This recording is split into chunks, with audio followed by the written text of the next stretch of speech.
What's going on, guys? I'm Colin. I'm a footwear designer. Today, we're taking a look at the Jordan 15. The Jordan 15 is the most hated Air Jordan of all time. But looking at it, out of the close to 39 model lineage, there are design elements that started at the 15 that you can see in almost every modern basketball shoe to this day. What decisions led to this shoe? Is it secretly a good performance shoe hampered by bad aesthetic design? We'll know more once we take a look inside, but first, the backstory. In 1997, Nike let Jordan Brand operate 100% independently, becoming its own brand. The product life cycle would probably be about 18 months, so this would really be the first Jordan to come out with no Nike supervision. The decision was influenced by the fact that Nike and everyone thought that the 97-98 season would be Jordan's last. In 1999, following a lockout on the NBA season, Michael Jordan retired again, having accrued 6 national championships, 6 final MVPs, 5 regular season MVPs, 10 regular season scoring titles, 12 all-season selections, 2 more in the 2000s, 10 all-NBA first-team selections, 9 all-defensive first-team selections, and 1 Defensive Player of the Year award. He's the GOAT for a reason. So quite the list of recognition and an incredible legacy. Longtime and notorious Jordan designer Tinker Hatfield, who had designed every Jordan since the 3, went to work on a Jordan that might never see the court on Michael's feet. But this time, it was a shoe meant to honor Jordan's entire legacy. In 1999, the Jordan 15 released for $150. It released in 4 colorways, and it had very high expectations for sales. But the consumer reaction was the exact opposite of what Jordan Brand was expecting. Jordan 15 was disliked by almost everyone, and it's considered to be the ugliest and worst Jordan ever released. Even today. Above and beyond the complaints of the look, there were many complaints of the quality being terrible, ill-fitting, and overall poorly made. Following the release of the 15, Tinker Hatfield stepped away from designing any more Jordans, citing that he was fatigued, and maybe that's why his design didn't deliver to the normal Jordan standards. So the Jordan 15 was prepped to be a shoe to honor Jordan's legacy. It incorporated new technology, but it failed. So what is this shoe? What caused the design? How is the quality? And is it really as bad as the universal hate suggests? This is the Indy 4. It's an attempt at making the ultimate jungle boot with Nick's handmade boots. It's our 4th iteration of the Indy series, trying to make the most ridiculously over-the-top, indestructible boots that you can still actually wear on a daily basis for work, for hiking, for hunting, for play, for casual wear. That's what the Indy series is. And there's 2 things that we did that really hammer home that jungle boot style and combining it with the Pacific Northwest while still being ridiculously indestructible. But number 1 is this little lineman patch right here. It's a shorter lineman patch, still protecting that metatarsal knuckle, so when you're climbing up in trees, when you're beating these shoes up, riding motorcycles in the forest, you've got that protection. But the more cool, and the one that I love the most about this boot, is if you remove this black here, this would essentially just be a 2-tone boot. It'd be a green upper and black weather shield waterproof leather in the toe and at the heel. But because we use such a soft, malleable, breathable leather, we had to figure out a way to structure the leather. And what we did is we created an exoskeleton to go around this really soft green leather made out of that weather shield black leather that supports the leather, that gives it the rigidity, the support that you need, so it doesn't overstretch, so you don't lose any of the support, while still maintaining the breathability, the flexibility, the lightweight aspects of the jungle boot, but still being ridiculously durable and over the top like a Pacific Northwest boot with that extra little jolt of Indy series into this boot. So if you want a pair of these, they drop on July 27th. If you want early access to guarantee you get a pair and be at the front of the line, be sure you're on the limited edition email list below and get ready for the launch because there's only 500 available. So check them out below. The brand is Jordan. The style is the 15. They come in at 14.4 ounces for a men's size 9.5. And the price is $190, but they haven't really released any Jordan 15s for a while, so you're looking at like $280 to $350 on the resale market, and they're made in China. Nike says that the Jordan 15 was styled after the world's fastest manned aircraft to date. If you really want a pair of Jordan 15s, use the links down below. So, starting with the obvious dislike, the silhouette and the design. We like new and boundary pushing designs at Rose Anvil. That's the spirit behind all the collabs that we make. Something new, not to rehash the same old designs. So sometimes we really just have to push the envelope. We get it. Tinker Hatfield has used sports cars and speed as inspirations for the past Jordan designs. The Jordan 6 was designed like MJ's favorite Porsche 911, and the 11 used patent leather to shine like a luxury sports car. But for this shoe, he used the X15 plane as inspiration. It was the fastest plane of all time and the best there ever was, just like Michael Jordan. The only issue with that is if you look at an X15, it is not very aesthetically pleasing. The cockpit is weird, the whole plane looks strange.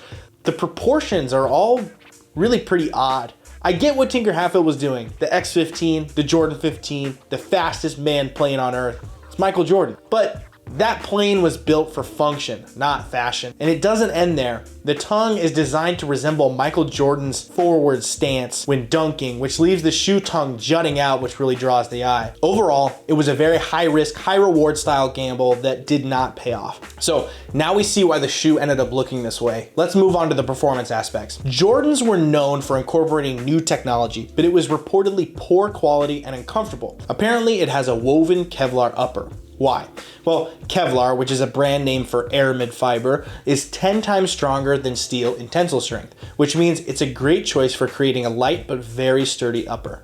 Kevlar is also extensively used in the aerospace industry, from everything from airbags to parachutes, for its high heat resistance and lightweight, durable nature. Since this shoe was designed to be like the X-15 fighter jet, it just makes sense. This was, however, the first Jordan to feature a woven upper like this. We can see the modern design coming through here, as the newest models of Jordans all have super lightweight but durable uppers. Things like the Nike Air Woven and the Nike Footscape use wovens just like this. This shoe also features an internal Bootie tongue sock construction. In the past Jordans, like the 6, MJ had stated that he wanted his shoes to be easy to put on, but they also needed to be secure. For the Jordan 6, they added finger holds to the tongue and a molded back heel tab so that it was easy to grab and pull the shoe on. This shoe acts in a similar way. There is no traditional tongue to give people a grip, but the tongue is extended out further, so it creates its own pull tab.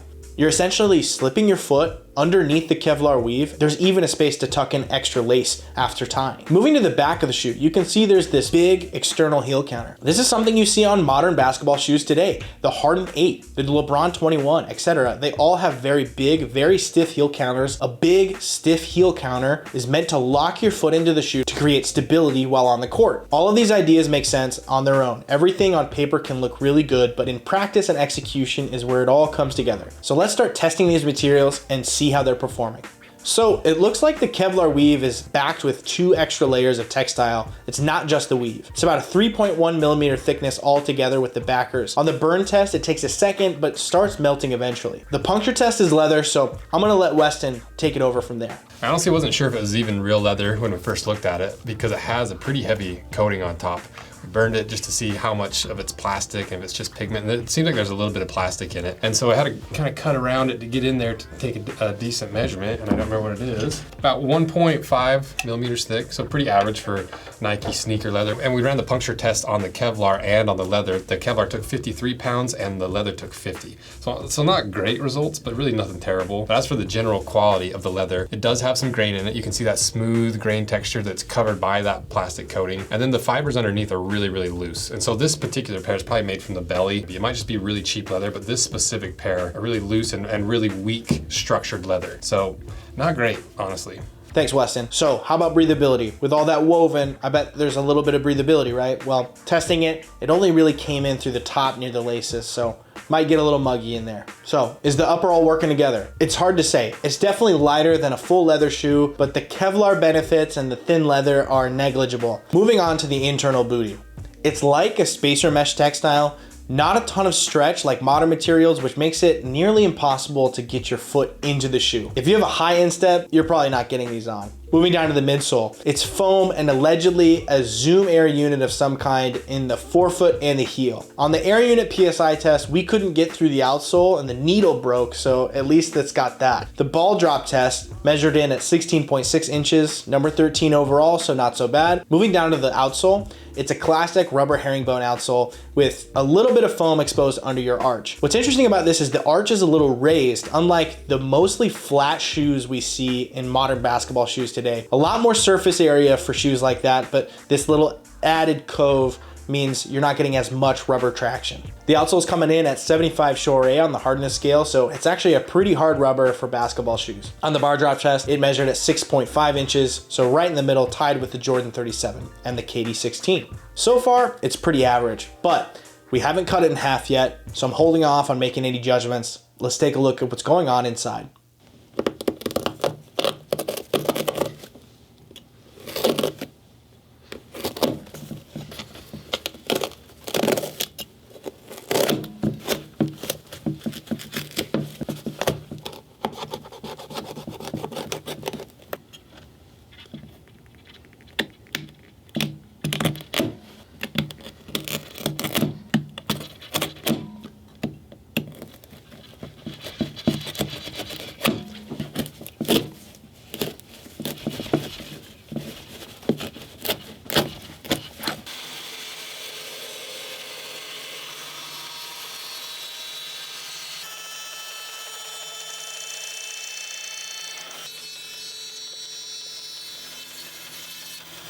All right, we got it cut in half. Let's take a look.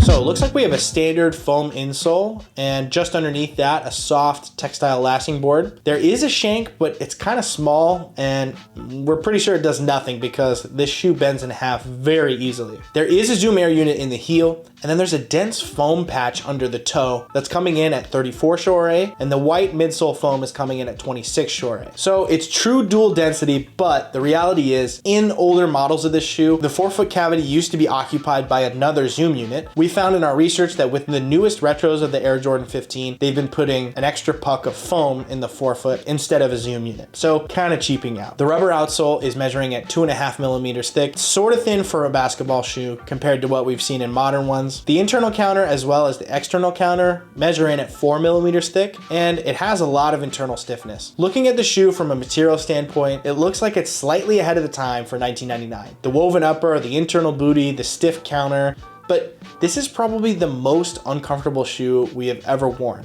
The counter alone feels like a 2x4 on your ankles, super stiff, and it's just not easily wearable, and it's almost impossible to get on. Sam got a chance to look at these, and he told me that if you just cut off the extended tongue, he thinks that the response would have been completely different. Most Jordans are no longer comfortable in modern day anyway. Air Jordan 1s are notoriously uncomfortable, 4s are pretty uncomfortable, but people still wear them. So the design flaws of the Air Jordan 15 really put the defects of the function under even tighter scrutiny. It's like it was trying to split lifestyle and performance too much and it ended up with nothing. Personally, I think the Air Jordan 15 ended Jordans as a lifestyle performance shoe brand and put them solidly in the performance category from here on out. I think the Jordan 15 gets too much of a bad rap. It's hard enough as is to make sure that a footwear line and a brand is relevant and performance oriented and innovative. This is just hot off the heels of a lot of really hard work and a lot of fatigue. I think the Jordan 15 was a little ahead of its time, and it also didn't get enough time. I don't think it had enough time to get refined. If you go look at old pre-production and prototype sketches of Tinker Hatfield's designs for any of the Jordans, they all look completely different to what came out. If you look at the concept sketches for the Jordan 15, what was sketched was what came out. I think it had all of the hallmarks of a good basketball shoe for the modern era. It just didn't execute them well enough. Listen, if you want a shoe that's super unique and that not a lot of people like, for $200, you could go for it. But to me, I think even the technical aspects are not enough to justify the cost. Let us know what you guys think in the comments down below. Do you like the Air Jordan 15? Or are you with everyone else? It's the shoe that everyone loves to hate. Thanks, guys. Peace.